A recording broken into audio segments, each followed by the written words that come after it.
अगर अमेरिका में बैठा हुआ फॉर्ब्स अपनी पुरानी घिसी पिटी सोच को बदल सकता है सच्चाई की धरातल पर, तो देश का भविष्य इस बात में है कि मेरे देश के पॉलिटिकल पंडित, मेरे देश के विकास की राजनीति की तरफ बड़ी बारीकाई से नजर करने वाले मित्र, मैं उनसे प्रार्थना करता हूं, आइए गुजरात के इस दशक का अध्ययन कीजिए। क्या कारण है इतना बड़ा जन समर्थन मिल रहा है?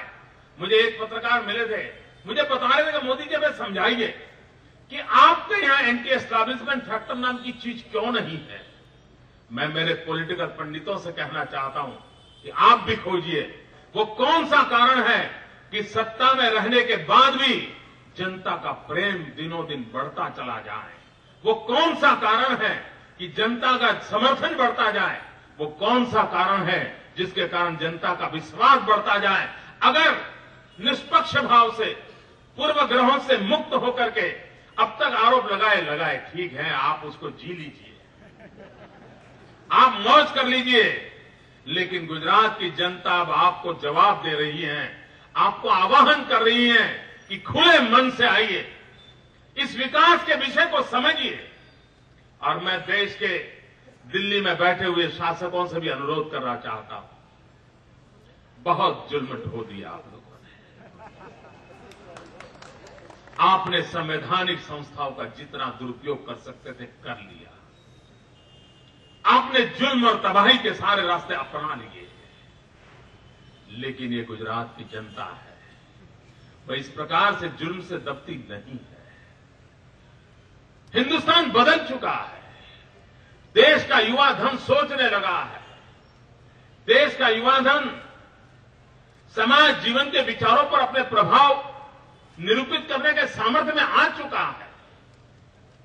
और ऐसे समय अगर आप इस प्रकार की संवैधानिक संस्थाओं का दुरुपयोग करते करते एक लोकतंत्र के द्वारा चुनी हुई व्यवस्था को तबाह करने का प्रयास करोगे तो कोई कभी स्वीकार नहीं करेगा। अगर मैं भी गांधीनगर में बैठ करके किसी नगर पालिका या तहसील पंचायत जहां हमारे कांग्रेस के मित्र बैठे हैं कुछ भी भला बुरा करने की कोशिश करूंगा तो पूरा गुजरात मुझे भी सजा देगा। ये गुजरात की जनता का स्वभाव है। लोकतंत्र में उसकी आस्थाएं हैं। वो विकास में विश्वास रखने वाले लोग हैं। वे इस प्रकार की नकारात्मकता को लंबे दिन तक स्वीकार नहीं करते थे। मैं दिल्ली में बैठे हुए, सत्ता पर बैठे हुए लोगों से कहना चाहता हूं, भारत का संविधान हमें फेडरल स्ट्रक्चर दिया हुआ है। आपको जितने अधिकार हैं राज्यों को भी उतने ही अधिकार हैं। ये अधिकारों का टकराव देश को बहुत बड़ा नुकसान करेगा। और इसलिए मैं कहना चाहता हूं कि देश के शासक गुजरात के चुनाव नतीजों से समझे। अगर आप सत्ता प्राप्त करने के लिए रास्ता अपनाया था तो ये रास्ता आपके लिए उचित नहीं, आप छोड़ दीजिए। आइए लोकतांत्रिक तरीके से संवाद कीजिए। आपको अगर गुजरात सरकार से कोई शिकायत है, आइए बैठ करके बात कीजिए, लेकिन ये जुल्म का रास्ता छोड़ दीजिए। भाइयों बहनों, मैं बहुत जिम्मेवारी के साथ आज कह रहा हूं, सारी कॉन्स्टिट्यूशनल इंस्टीट्यूशंस को जिस प्रकार से तबाह किया जा रहा है, मैं देख रहा हूं जिस प्रकार से इन्वेस्टिगेटिंग एजेंसीज, इंटेलिजेंस एजेंसीज, चाहे रॉ हो, एनआईए हो, सीबीआई हो, आईबी हो, सारी शक्तियां एक अकेले गुजरात और मोदी के पीछे लगा दी गई है। मीडिया के मित्र इस बात को गंभीरता से लेंगे, मैं मानता हूं। अगर जितनी ताकत इन लोगों ने गुजरात के पीछे पिछले 1.5 साल से खपाई है, अगर इतनी ताकत ये पाकिस्तान के खिलाफ लगा दें तो आतंकवाद आधा हो गया होगा। आतंकवाद आधा हो गया। क्या सत्ता सुख के लिए यही काम करते रहोगे? और भाइयों बहनों, देख सकते हो आप, बड़े बड़े दिग्गज गुजरात की जनता ने क्या सबक सिखाया। મિત્રો તમારે સાંભળવાનું છે, એમને ઉભા રહેવા દો। પત્રકાર મિત્રો માટે જગ્યા કરેલી છે। भाइयों बहनों, बड़े बड़े दिग्गजों को जनता ने कैसा सबक सिखाया।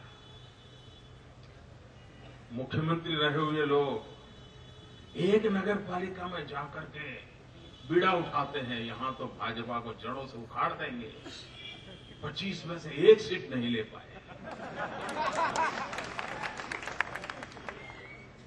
बड़े बड़े दिग्गज जिनकी उंगलियों पर हिंदुस्तान का भविष्य और गुजरात का भविष्य चलता है, उनको पैर रखने की जगह नहीं रखने दी जनता ने। दोस्तों, भाइयों बहनों, लोकतंत्र का एक अपना सामर्थ्य होता है और हम लोकतंत्र में अधिक बल देने वाले लोग हैं, लोकतंत्र के भरोसे जीने वाले लोग हैं। हमारा जीना मरना सब लोकतंत्र के ऊपर निर्भर करता है। हम उसके बिना जी नहीं सकते, यह देश चल नहीं सकता। और उन लोकतांत्रिक परंपराओं को और अधिक बलवत्तर बनाने का विश्वास लेकर हम जीत रहे हैं।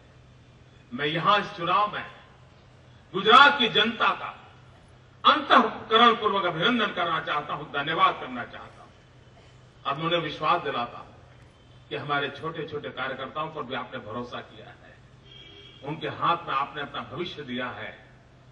आपकी आशा अपेक्षा से वो खरा उतरेंगे, ये मैं आपको भरोसा देना चाहता हूं। हम विकास की राजनीति को करते रहेंगे और उसी को करते रहेंगे। जो काम 60 साल में नहीं हुए हैं उसको मुझे पूरा करना है।